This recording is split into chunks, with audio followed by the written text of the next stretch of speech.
بسم اللہ الرحمن الرحیم والحمد للہ رب العالمین والصلاة والسلام علی سید المرسلین وعلی آلہ وصحبہ اجمعین، اما بعد۔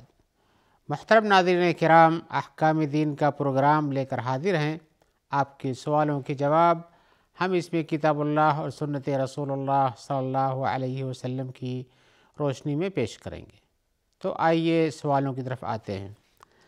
آج کا پہلا سوال ہے، ہمارے بھائی پوچھ رہے ہیں کہ رمضان کے روزوں کے بارے میں یا عام روزوں کے بارے میں بھی بات آتی ہے کہ بالغ ہونے کے بعد فرض ہوتا ہے، تو اس بالغ ہونے سے کیا مراد ہے؟ تو ہم بتانا چاہیں گے کہ بالغ ہونے سے مراد جو ہے اس کی ہم تفصیل آپ کو بیان کر دیتے ہیں تاکہ پتہ چل جائے کہ شریعت اسلامیہ کی نظر میں بالغ ہونے سے کیا مراد ہوتا ہے۔ ایسا نہیں ہے کہ جس کو آپ کہیں یا کوئی کہے کہ نہیں اتنے میں بالغ ہوتے ہیں، یا کوئی کسی کو یہ شبہ ہو کہ نہیں 18 سال کے بعد شادی ہو سکتی ہے، 21 سال کے بعد ہو سکتی ہے۔ ملکوں کے اپنے اپنے نظام، اپنی مصلحت کے حساب سے، لیکن شریعت کی نظر میں اس پر اسلامی شریعت کے احکام کی تنفیذ بالغ ہونے کے بعد لگتی ہے، یعنی نماز کا فرض ہو جانا، روزے کا فرض ہو جانا، حج کا فرض ہو جانا، زکوٰۃ کی ادائیگی کا فرض ہو جانا، یہ سب بالغ ہونے کے بعد لگتا ہے۔ لیکن بالغ ہونے سے شریعت کی نظر میں کیا ہے، وہ یہ ہے عام حالات میں کہ اگر بلوغت کے اسباب اس پر ظاہر نہیں ہوتے ہیں، جن کو میں بھی بیان کروں گا، تو عام طور سے 15 سال کے بعد بالغ شریعت میں مانا جاتا ہے، یعنی اس پر اسلامی احکام نافذ ہو جاتے ہیں، فرض ہو جاتے ہیں 15 سال کے بعد، اگر اس پر بلوغت کے آثار نہ ظاہر ہوں، بلوغت کی نشانیاں اس پر ظاہر نہ ہوتی ہوں۔ بلوغت کی نشانیاں کیا ہیں؟ ایک نشانی تو یہ ہے کہ زیر ناف بال کالا ہو جانا چاہیے، یہ ہے ایک نشانی۔ 15 سال سے پہلے ہی اگر کسی کو ہو جاتا ہے تو وہ بھی شریعت کی نظر میں بالغ مانا جاتا ہے۔ یہ حکم مرد عورت سب کے لیے ہے، ایسا نہیں کہ صرف بچوں کے ساتھ خاص ہے، سب کے لیے ہے۔ ایسے ہی دوسرا حکم بلوغت کا لگتا ہے، جس کی تعین 15 سال سے نہیں، اگر اس کے پہلے ہو جائے تو بھی اس پر حکم بالغ ہونے کا لگتا ہے۔ میرے بالغ ہونے کی مدت بتانے کا مقصد یہ ہے کہ اس کو روزہ رکھنا شروع کر دینا چاہیے، اس پر فرض ہو چکا ہے، جیسے نماز فرض ہو چکی ہے۔ حج بھی اگر وہ کرے گا تو اس کا حج نفل نہیں بلکہ حج فرض ادا ہوگا اس کے بعد۔ دوسری علامت جس کو میں بتا رہا تھا کہ دوسری میں بتا چکا، پہلے یہ ہے کہ 15 سال کی عمر تک ہو جانے کے بعد بالغ مانا جاتا ہے، لیکن اگر اس کے پہلے بھی کالے بال ہو جائیں زیر ناف تو بھی بالغ تسلیم کیا جاتا ہے۔ تیسرا یہ ہے کہ اسے منی کا نزول ہو، چاہے وہ احتلام کی حالت میں ہو یا مباشرت کے بعد ہو یا کسی طرح سے ہو، اگر منی کا نزول ہوتا ہے جاگنے کی حالت میں یا سونے کی حالت میں، سونے کی حالت میں جس کو احتلام کہا جاتا ہے،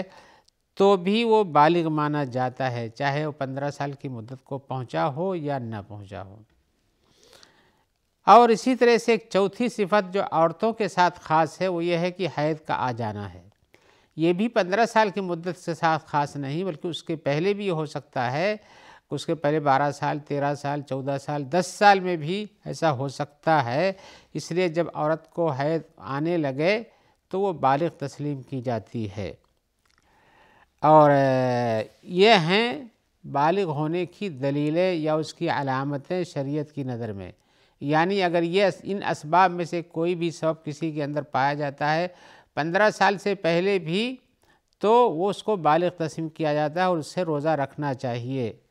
روزہ رکھنے چاہیے کا مطلب یہ فرض ہو جاتا ہے، اور فرض کا مطلب یہ کہ اگر اس کو چھوڑ دیتا ہے تو اس کے اوپر اس کی قضا لازم آتی ہے، اور اگر جان بوجھ کر چھوڑتا ہے تو اس کے اوپر شریعت کے اور احکام نافذ ہوتے ہیں کہ زندگی بھر اس کی قضا کرتا رہے تو قضا نہیں ہو سکتی ہے۔ اور یہاں میں اس بات کی ایک تنبیہ کرتے چلوں، تنبیہ یہ ہے کہ بہت سی بچیاں ہوتی ہیں بالغ ہو جاتی ہیں لیکن یا تو شرم سے بتاتی نہیں، یا روزہ رکھتی نہیں، یا ان کو بتایا ہی نہیں جاتا کہ تمہارے اوپر روزہ فرض ہو گیا ہے، اور جب ان کو پتہ ہی نہیں کہ فرض ہو گیا ہے تو اس کی نہ تو اس کو روزہ رکھتی ہیں نہ اس کی قضا ہی کرتی ہیں۔ یعنی اس عمر میں پہنچنے کے بعد بالغ ہو جانے کی جو علامتیں ہم نے بیان کی ہیں، اس کے بعد کسی کا روزہ چھوٹتا ہے تو چھوٹتا ہے کسی شرعی سبب کی بنیاد پر، تب تو اس پر قضا لازم آتی ہے، اور اگر اس پوزیشن میں ہے کسی اور ذریعے کی وجہ سے، کسی اور سبب سے کہ روزہ رکھ ہی نہیں سکتا ہے اور بلوغت کی عمر کو پہنچ چکا ہے تو اس پر فدیہ لازم آتا ہے، جیسے اس کی تفصیل اس مہینے میں بیان کی جاتی کثرت سے، ہم بھی کچھ موقع پائیں گے تو بیان کریں گے۔ اور اسی طرح سے یہ سمجھنا کہ اب یہ عبادت ہمارے اوپر فرض نہیں ہے، ابھی بالغ کے درجے کو پہنچے نہیں، یا گھر کے لوگ بھی اس بات کے لیے ارے بھی روزہ مت رکھو، چھوٹی ہو، تو یہ چیز رہی، شریعت کا جو حکم ہے اس کی تعمیل کرنی چاہیے۔ اور اگر اس کے پہلے ہی کوئی روزہ رکھنا چاہتا ہے، جیسے بچوں کی رغبت ہوتی ہے، بچیوں کی رغبت ہوتی ہے کہ ہم روزہ رکھیں گے، ابھی وہ بلوغت کی عمر کو نہیں پہنچے، کوئی سبب ظاہر نہیں ہوا، کوئی علامت نہیں پائی جاتی ہے، 15 سال کی عمر بھی نہیں ہوئی ہے، تو ان کو روزہ رکھنے کے لیے فرض تو نہیں، لیکن گھر والوں کو چاہیے، ماں باپ کو چاہیے، ولی الامر کو چاہیے، جو ان کے دیکھنے بھالنے والے ہیں، چاہے ماں باپ ہوں یا نہ ہوں، ان کو بتانا چاہیے کہ روزہ رکھا کرو، روزہ رکھنے کی عادت ڈالنا چاہیے، اور اس طرح سے روزہ رکھنے چاہیے، یہاں تک کہ اگر ان کو اس روزے میں کچھ تسلی دلانے کے لیے کوئی چیز لا کر دینی پڑے، یا کوئی کھیل دینا پڑے کھیلنے کے لیے جس میں وہ لگ جائیں، ان کا دل بہل جائے اور وقت پورا ہو جائے روزہ رکھنے کا، وہ بھی کرنا چاہیے، اس لیے کہ اس کا ثبوت صحابہ کرام سے موجود ہے، ہم ان کی تفصیل میں بھی نہیں جائیں گے۔ اور اسی طرح سے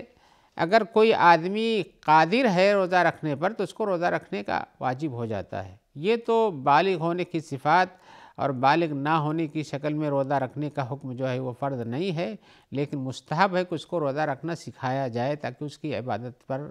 عادت بن جائے۔ اور اسی طرح سے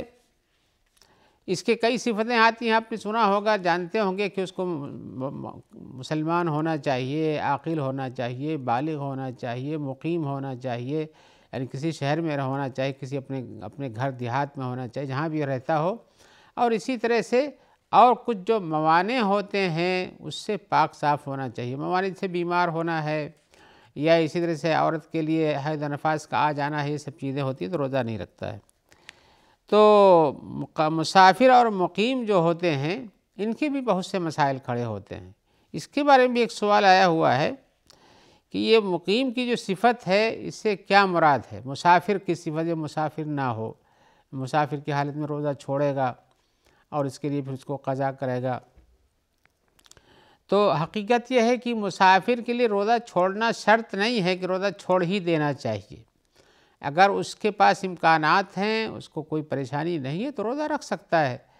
بس یہ کہ اللہ کی طرف سے ایک رخصت ملی ہوئی ہے کہ اگر کوئی مسافر کی حالت میں ہے تو اس کے اوپر عام حالات میں سفر مشقت کا ایک نام ہے،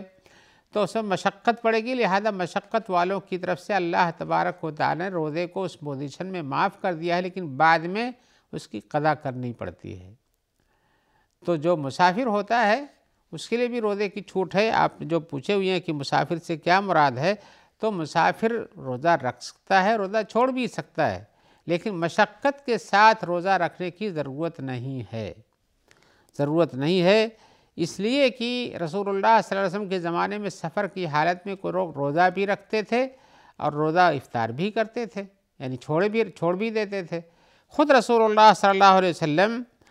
بھی ایسا کرتے تھے، روزہ رکھتے تھے، چھوڑ دیتے تھے۔ کبھی ایک بار ایسا دیکھا لوگ بہت مشقت میں ہیں تو آپ نے خود ہی پانی منگا کے پیا، سب کے سامنے پیا، تو آپ نے اس وقت فرمایا کہ روزے کی حالت میں یعنی شدید گرمی کی حالت میں روزہ رکھنا کوئی بہت زیادہ نیکی کا عمل نہیں ہے، یعنی رخصت کو قبول کر لینا اور بڑی نیکی ہے۔ اللہ نے جب چھوٹ دیا ہے تو اللہ کی چھوٹ کو آپ کہتے ہیں نہیں ہم رکھیں گے چاہے ہماری جان چلی جائے، کچھ لوگ ایسا کہہ دیتے ہیں،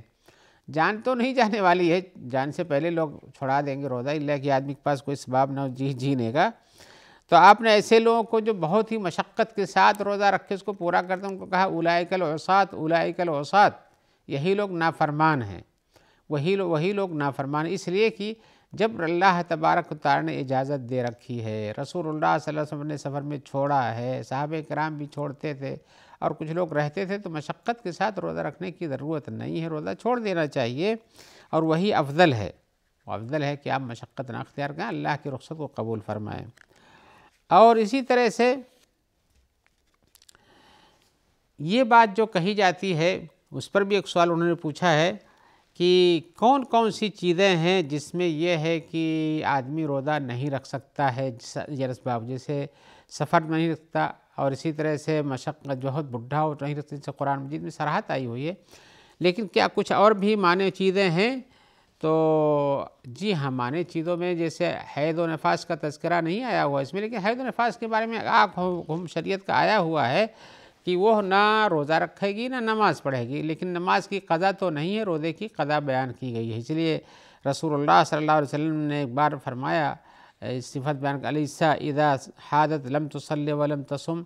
کہ عورت کے دین میں بعض وقت میں کچھ نقصان کے کام ہو جاتے ہیں، لیکن اللہ تعالیٰ ان کو معاف کرتا ہے، ان کو بھرپور اس کا اجر بھی دیتا ہے، ایسا نہیں کہ نہیں کرتی تو ان کو اس کا اجر سے محروم کر دیا جاتا ہے۔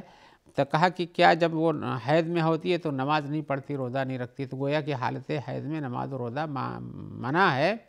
اور اسی طرح سے نفاس کا بھی حکم وہی ہے۔ لیکن یہاں حیض و نفاس کے مسائل کے سلسلے میں بہت سے لوگوں کے پاس بہت سی رواج کی باتیں بھی چلتی رہتی ہیں، میں ان کی طرف تنبیہ کر دوں تاکہ رمضان کا روزہ جب آئے تو روزہ رکھنے کے لیے شدید احتیاط کرنا چاہیے، ایسے کچھ ڈھیلے پن سے کام نہیں کرنا چاہیے۔ ان میں سے ایک مسئلہ یہ ہے کہ کچھ کا اندازہ یہ ہے کہ اگر رات کے آخری حصے میں پاک ہو جائے، یعنی بھی فجر کا وقت نہیں ہوا، یا کہہ لیجئے کہ ابھی اذان نہیں ہوئی ہے، اس لیے کہ اذان وقت ہوتے ہی اذان ہو جاتی ہے، تو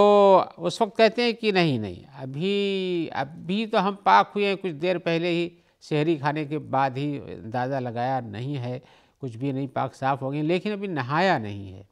بس نہایا نہیں ہے، صبح میں روزہ نہیں رکھتی ہیں، یہ غلط ہے، یہ غلط ہے۔ وہاں پر روزے کے حکم کا لگنا یا اس کی نیت کا شروع کرنا پاک ہونے سے ہے، یعنی اس کے بند ہو جانے سے ہے، یعنی جب اس کے بعد اس کے آثار ختم ہو جاتے ہیں، جس میں اندازہ ہوتا ہے، جس کو حدیثوں میں بیان بھی کیا گیا ہے کہ اس کو جس کپڑے کو استعمال کرتی ہے اس میں اس کے آثار نہ ظاہر ہوں، اگر پیلے پیلے کالے ہلکے کالے سے ظاہر ہوتے تو چلے گا، لیکن اثری اثر نہ ظاہر ہوتا ہو تو اس وقت وہ پاکی کی حالت میں مانی جاتی ہے۔ میرا بتانے کا مقصد اتنی تفصیل سے یہ ہے کہ اگر فجر سے پہلے کسی کو یقین ہو جائے کہ ہم اس پوزیشن میں ہیں تو اس کو روزہ رکھ لینا چاہیے اور اس کی نیت کر لینی چاہیے، اور اس وقت سے اس پر روزہ فرض ہو جاتا ہے رکھنا، ایسا نہیں کہ اب نہایا نہیں تو روزہ نہیں، ایسا نہیں ہے، نہایا تو بعد بھی جا سکتا ہے، جیسے آدمی رات میں اگر احتلام ہو جائے تو سحری کھانے کے بعد فجر کی اذان ہو جانے کے بعد بھی نہا سکتا ہے اور نماز پڑھ سکتا ہے، یا رات میں ہم بستری کیا ہو، سحری کھایا اور اذان ہو گئی، نہا نہیں سکا تو بھی اس کا روزہ صحیح ہے، اور نہا کے جا کے نماز پڑھ سکتا ہے۔ تو اس کے بتانے کا مقصد یہ ہے کہ ایسا نہیں ہے کہ جب وہ نہانا یہ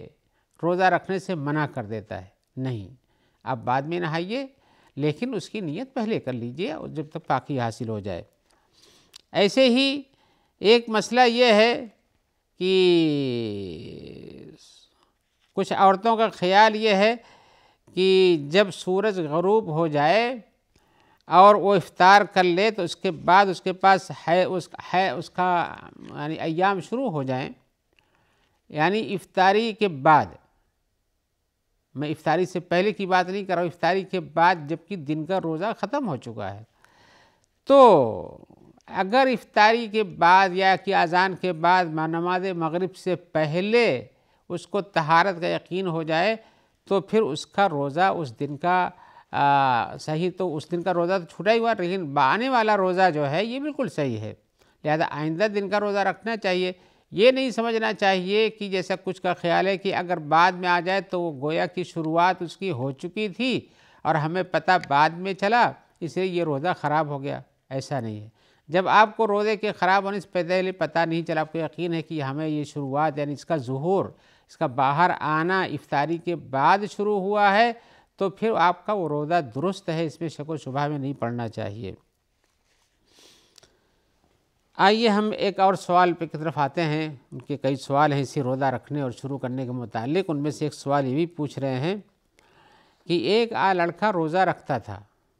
رمضان کا، ابھی بالغ نہیں تھا، لیکن رمضان کے مہینے کے اندر بھی وہ بالغ ہو گیا، اور وہ بالغ ہونے کا پتہ اس کو دن میں چلا، تو کیا اس کو اس دن کے روزے کی قضا ضروری ہے؟ اس سے سوال کو اور میں وضاحت سے بیان کر دوں۔ وہ یہ پوچھنا چاہتے ہیں کہ اگر کوئی لڑکا روزہ رکھتا تھا یا نہیں رکھتا تھا، دونوں شکلیں ہو سکتی ہیں۔ روزہ نہیں رکھتا تھا تو دن کے کسی وقت میں بالغ ہو گیا، یا لڑکی جیسے اس کو احتلام ہو گیا، سو گیا تھا، جاگا تو احتلام ہوا ہے، تو بالغ تو ہو گیا اس شکل میں، یا لڑکی کو دن میں حیض آ گیا تو وہ بھی بالغ کے حکم میں ہو گئی۔ ایسی صورت میں کیا کریں گے وہ لوگ؟ ان کے لیے یہ ہے کہ جب ان کو پتہ چل جائے اپنے بالغ ہونے کا یا ان کے ولی الامر کو، تو انہیں بعد میں کھانے پینے سے روکنا چاہیے کہ اب تمہارے اوپر جو روزہ اوپر کا چھوٹ گیا اس کا سبب تھا، لیکن اب تمہارے پاس اس وقت کھانے پینے کا سبب موجود نہیں ہے، اب وہ تم روزے کے احترام میں اتنا کھانا پینا چھوڑ دو۔ میں نہیں کہتا کہ روزہ ہو جائے گا، روزے کے احترام میں کھانا پینا چھوڑ دو، تو اس طرح سے وہ روزہ نہیں رکھے گا اس دن کا، لیکن احتراماً چھوڑے گا، لیکن دوسرے دن سے اس کا روزہ شروع ہو جاتا ہے۔ ایک شکل اس میں یہ بھی ہو سکتی ہے جس کو آپ تصور کریں، ان کے سوال میں کچھ باریکی سے بیان کریں، جیسے اس نے رات میں نیت کی تو روزہ رکھنے کی، چاہے لڑکا ہو یا لڑکی ہو، دن کے کسی حصے میں اس کو بالغ ہونے کا پتہ چلا، تو اس وقت اگر وہ کھاتا پیتا نہیں ہے اور شام تک روزہ رہتا ہے تو اس کا روزہ اس دن کا صحیح ثابت ہو جاتا ہے۔ تو روزہ سب صحیح ثابت ہو تو روزے میں اس کو روزے کا بھرپور ثواب ملے گا، اور اگر اس کے بعد وہ چھوڑ دیتا ہے تو اس کے اوپر قضا لازم آتی ہے۔ لہذا ایسے اس حکم میں کئی لوگ آتے ہیں، جیسے عورت لڑکی ہے،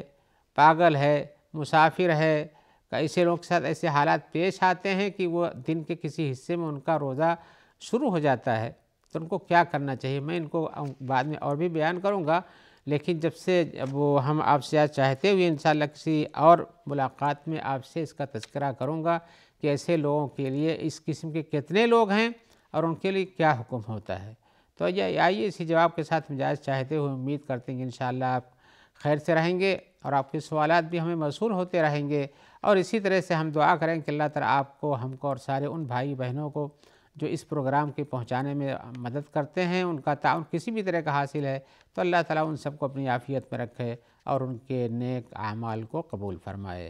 والسلام علیکم ورحمۃ اللہ وبرکاتہ۔